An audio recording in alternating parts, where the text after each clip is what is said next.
Physics में आज हम लोग पढ़ेंगे जादुई संख्या। इसके पहले देखिए हम लोग पढ़ चुके हैं रेडियो एक्टिवता, रेडियो एक्टिव किरणों की प्रकृति। इसके बाद रेडियो एक्टिव किरणों के गुण पढ़े और इसके बाद हम लोग कल पढ़े थे सक्रियता बेल्ट पढ़े थे, उसी को जो है स्टेबिलिटी बेल्ट भी बोलते हैं। आज हम लोग पढ़ेंगे बहुत ही महत्वपूर्ण चीज है जादुई संख्या, और ये कंपटीशन परीक्षाओं में कई बार पूछा गया है और किसी बहुत कम बुक में दिया गया है, कंपटीशन बुकों में दिया गया है मैजिक नंबर क्या होता है, और ये क्वेश्चन आया हुआ है। देखिए एग्जांपल से चलते हैं।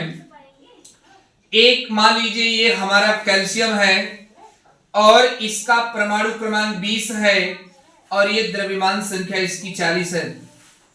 तो आप बताइए परमाणु क्रमांक को ही आप प्रोटॉन कहते हो, तो आप बताइए इसमें प्रोटॉन आपका 20 है और इसी में अगर आप न्यूट्रॉन निकालते हो तो ये परमाणु भार में से परमाणु क्रमांक अगर आप घटा दीजिए न्यूट्रॉन आएगा, 40 में से 20 घटाएंगे आपका 20 आ जाएगा। यानी इसमें देखिए प्रोटॉन 20 और न्यूट्रॉन 20। तो याद रखिएगा ये आपका जो 20 है ये जादुई संख्या कहलाती है। तो याद रखिएगा डिफिनीशन ये है कि प्रोटॉन और न्यूट्रॉन की वह संख्या जिस पर नाभिक अस्थाई होता है वो आपका मैजिक नंबर कहलाता है। और याद रखिएगा मैजिक नंबर का क्रम कंपटीशन परीक्षा में पूछा गया है।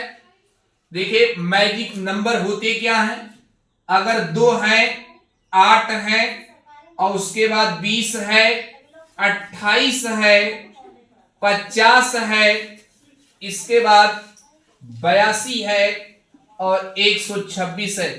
इतने आपके मैजिक नंबर हैं। और याद रखिएगा अगर इसमें इनमें कहीं है ये सब तो मैजिक नंबर आपका बोला जाएगा।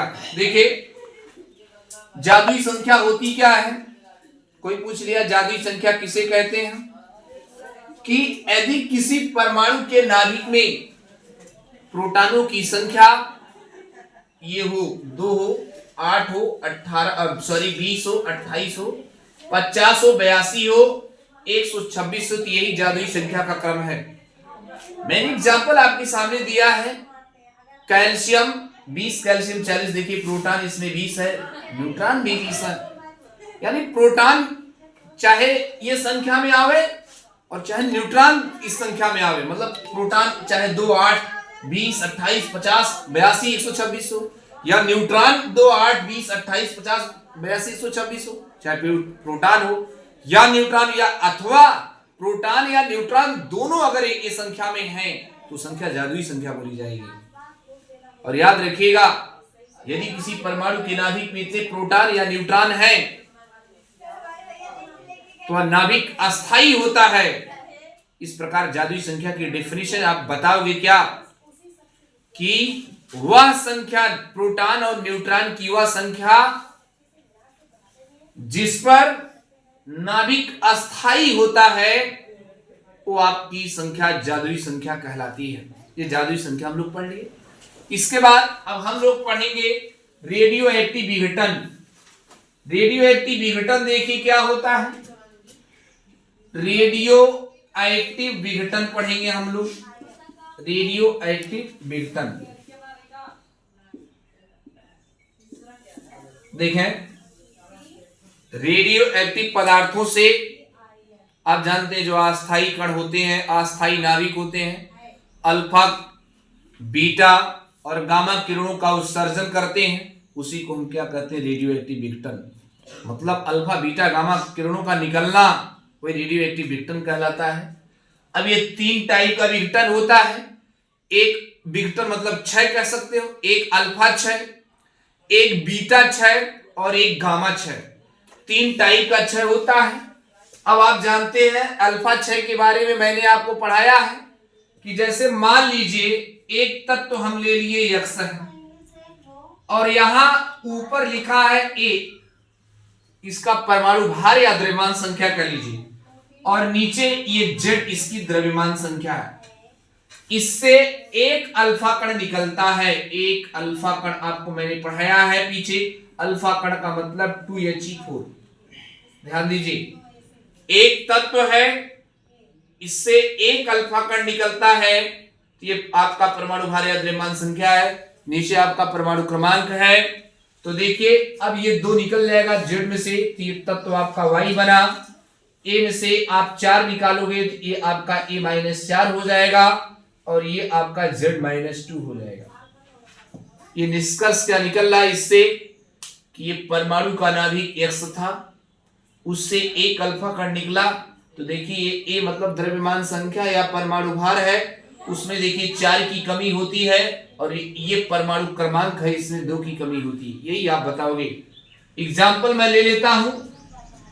एग्जाम्पल आपका है जैसे 92 यूरेनियम 238 हमने ले लिया, 92 यूरेनियम 238।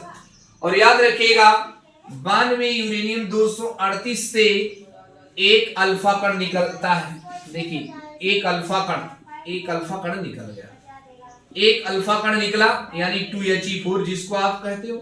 तो आप देखिए ये द्रव्यमान संख्या में 4 की कमी होगी, परमाणु क्रमांक में 2 की कमी होगी, तो 92 में से 2 आप लेस करोगे तो आपका 90 आएगा और 90 पे आपका थोरियम है और 238 में से 4 घटाएंगे तो 200 आपका 34 हो जाएगा और प्लस एनर्जी निकलेगी E। देखिए तो कहने का मतलब अल्फा 6 आप समझ गए होंगे। किसी परमाणु के नाभिक से जब अल्फा 6 होता है तो ये द्रव्यमान संख्या में 4 की कमी होती है और ये परमाणु क्रमांक है, इसमें 2 की कमी है। बहुत महत्वपूर्ण चीज है, इससे एक क्वेश्चन उठता है। अभी आपको मैंने अल्फा 6 बता दिया, ये अल्फा 6 हो गया। आइए ये बीटा 6 आपको बताएंगे हम। इस दूसरी बात बीटा 6 के बारे में देखिए, अक्सर लोग बहुत गलती करते हैं। बीटा 6 के बारे में आज तक हम यही पढ़ते आए हैं कि केवल बीटा 6 जो है वही बीटा 6 2 टाइप का होता है, एक बीटा -6 होता है और एक बीटा +6 होता है। 2 बीटा 6 होता है, एक बीटा +6 और एक बीटा -6, 2 टाइप का 6 होगा, ध्यान दीजिएगा। बीटा +6 कब होता है, आप ध्यान दीजिए, ये बीटा -6 है और ये आपका बीटा +6 है। ये न्यूट्रॉन है और आप ये पढ़े न्यूट्रॉन प्रोटॉन में बदलता है और प्रोटॉन न्यूट्रॉन में भी बदलता, उन्हीं में देखिए बीटा 6 आपको मिलेगा। न्यूट्रॉन का मतलब आपका 0n1 मैंने ले लिया और 0n1 है, ये देखिए प्रोटॉन में बदल गया 1p1। देखिए प्रोटॉन में बदल गया, तो प्रोटॉन में बदलने के बाद इलेक्ट्रॉन के समान एक कण देखिए निकलता -1 E0, प्लस एनर्जी निकलती है और प्लस आप देख लीजिए एंटी न्यूट्रिनो, ये आपका एंटी न्यूट्रिनो निकल जाएगा। देखिए यानी ये जब न्यूट्रॉन प्रोटॉन में बदलता है तब बीटा -6 होता है। याद रखिएगा, अक्सर हम लोग गलती करते हैं। मेन चीज आपको हम बता रहे हैं आपको कि जब ये न्यूट्रॉन प्रोटॉन में बदलता है तो बीटा -6 होता है। अब ये बीटा -6 में होता क्या है, एक एग्जांपल आपको हम दे रहे हैं। जैसे एक तत्व आपका X है और ये तत्व X का ये परमाणु क्रमांक हो गया और ये आपका ये परमाणु भार हो गया, ये परमाणु क्रमांक हो गया और इस आपका यहाँ बीटा 6, अब बीटा 6 हुआ और बीटा 6 वो भी बीटा -6 मैं बता रहा हूं आपको। जब बीटा -6 होगा तो आप बताइए यहां ये 0 कैसे हुआ, ये क्योंकि -1 + 1 कटता तब 0 होगा, क्योंकि यहाँ 0 था। अब जानते हैं दोनों तरफ नाप के पीछे संतुलित करना है। ये देखिए इसका मतलब ये है कि आप -1 किसी में से निकाल दोगे तो एक जुड़ जाएगा। कहने का मतलब ये है कि आप जब बीटा -6 करोगे किसी परमाणु के नाभिक से तो इसके परमाणु क्रमांक में की वृद्धि हो जाएगी। ये देखिए तत्व आपका Y बन गया और यहाँ परमाणु क्रमांक 1 की वृद्धि हो जाएगी, Z+1। परमाणु भार में कोई चेंजिंग नहीं, वही रहता है और आपका ये प्लस एनर्जी निकलेगी और प्लस एंटी न्यूट्रिनो निकलता है। ये देखिए महत्वपूर्ण बात पूछा गया है कि जो है क्वेश्चन कंपटीशन परीक्षा में आया हुआ है, हम लोग ये अक्सर गलती करते हैं।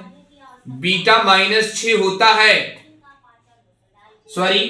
एंटी न्यूट्रिनो उत्सर्जित होता है बीटा 6, बीटा प्लस 6 में, बीटा माइनस 6 में, अल्फा 6 में, गामा 6 में। हम लोग अक्सर गलती करके आते हैं, याद रखिएगा कि जो एंटी न्यूट्रिनो उत्सर्जित होता है बीटा माइनस 6 में, ये आपका एंटी न्यूट्रिनो निकलता है। ये महत्वपूर्ण चीज बता रहे हैं आपको, बहुत महत्वपूर्ण बात है कि जब बीटा माइनस 6 होगा तो एक अदृश्य कण, आवेश रहित कण, द्रव्यमान रहित कण, मतलब ना कोई आवेश है ना कोई इसका द्रव्यमान है, ना दिखाई पड़ता है, वो निकलता क्या है, एक एंटी न्यूट्रिनो निकलता है।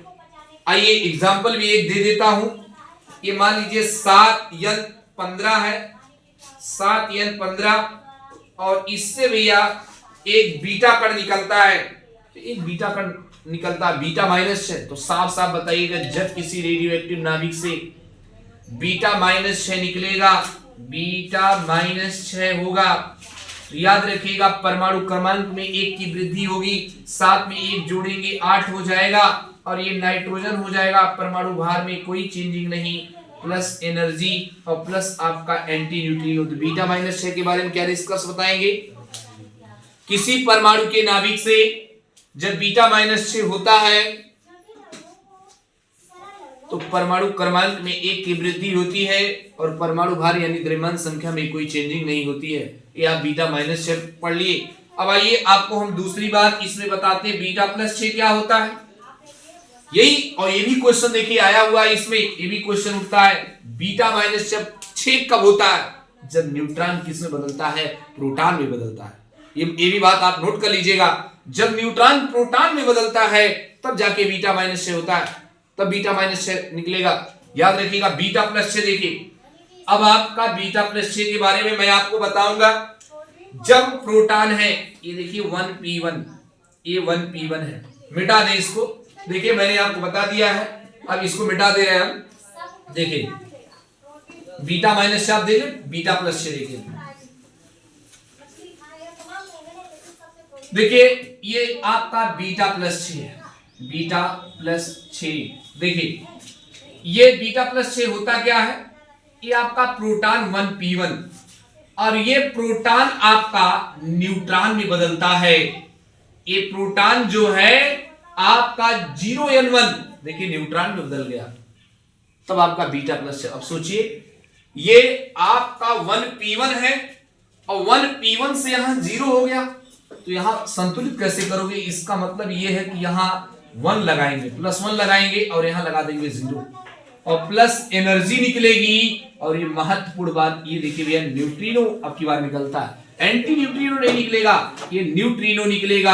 आपका जो है ये न्यूट्रिनो प्राप्त होता है जो है जब प्रोटॉन न्यूट्रॉन में बदलता है। जब प्रोटॉन किस में बदलता है, न्यूट्रॉन में बदलता है, तो याद रखिएगा तब आपका बीटा प्लस 6 यानी पॉजिट्रॉन जिसको बोला जाता है, इसी को क्या बोलते हैं, पॉजिट्रॉन।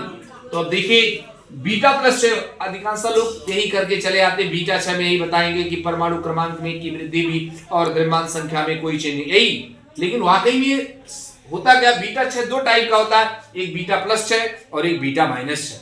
बीटा प्लस 6 कब होता है, जब प्रोटॉन किसमें बदलता है, न्यूट्रॉन में बदलता है। और याद रखिएगा ये भी क्वेश्चन पूछा गया है कि न्यूट्रिनो उत्सर्जित होता है बीटा प्लस 6 में, बीटा माइनस 6 में, अल्फा 6 में, गामा 6 में। तो याद रखिएगा बीटा प्लस 6 में। अब आपको मैं एग्जांपल दे रहा हूं, देखिए इसमें आपका ये 7N15 है, और 7N15 है, इससे ये बीटा माइनस 6 हो गया, बीटा प्लस 6 हो गया, बीटा प्लस 6। तो आप बताइए कि जब किसी परमाणु के नाभिक से बीटा प्लस 6 होता है, तो याद रखिएगा परमाणु क्रमांक में 1 की कमी हो जाएगी, यहां 6C15 प्लस एनर्जी और प्लस न्यूट्रिनो निकल जाएगा आपका। तो बीटा माइनस 6 और बीटा प्लस 6 के बारे में क्या, बीटा माइनस 6 जब होगा परमाणु क्रमांक में 1 की वृद्धि, परमाणु भार में द्रव्यमान संख्या में कोई परिवर्तन नहीं। लेकिन जब बीटा प्लस 6 होगा, उल्टा देखिए, ये बहुत कम लोग जानते हैं ये परमाणु क्रमांक में 1 की कमी होगी और द्रव्यमान संख्या में कोई चेंजिंग नहीं होगी। ये बात हो गई, ये बीटा प्लस 6 हो गया। आइए आखिरी हम लोग पढ़ेंगे गामा 6 पढ़ेंगे। गामा 6 क्या होता है? देखिए भाई, गामा 6 में ये बहुत बड़ी चीज है कि जब किसी रेडियो एक्टिव नाभिक से गामा किरणें निकलती हैं, गामा 6 होता है, ना उसका परमाणु क्रमांक बदलेगा, ना उसका द्रव्यमान संख्या बदलेगा, लेकिन एनर्जी कम हो जाती है। याद रखिएगा, विशेष बात है, ये भी कंपटीशन परीक्षा में क्वेश्चन पूछा गया है कि किसी रेडियो एक्टिव नाभिक से गामा 6 होने पर रेडियो एक्टिव नाभिक की ऊर्जा में कमी होती है, वृद्धि होती है, कमी और वृद्धि दोनों होती है, इनमें से कोई नहीं। ये विशेष बात ध्यान दीजिएगा, किसी रेडियो एक्टिव नाभिक से अगर गामा 6 होगा तो द्रव्यमान संख्या नहीं बदलेगी, परमाणु क्रमांक नहीं बदलेगा, लेकिन उसका जो उसकी एनर्जी रहेगी, ऊर्जा रहेगी, वो ऊर्जा कम हो जाती है। अब इसके बाद कल हम लोग आगे पढ़ेंगे